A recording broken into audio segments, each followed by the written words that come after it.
How can a lab that is part of a larger organization develop their own quality management system, and do they need to? Our next section will discuss these questions.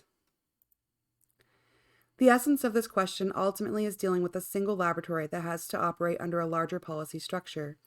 An example is purchasing. Purchasing is addressed in the standard, but most cities have their own purchasing policy that must be followed.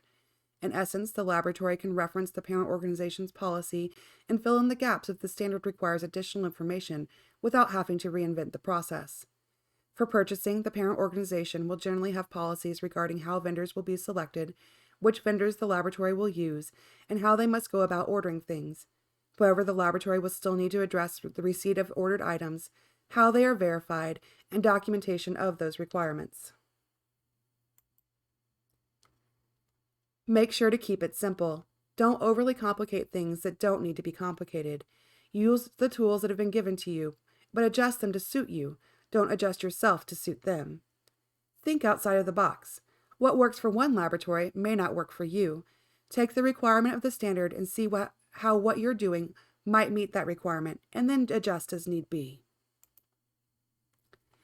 You determine how detailed the quality management system needs to be to suit your needs and ensure consistency within your laboratory. Don't document an overly cumbersome process that nobody will ever follow. It's important to remember to describe what you do. No template is going to exactly meet your needs.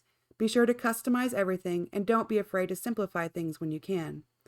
There may be some items you don't address in your current policies and procedures, or even the way you currently do things.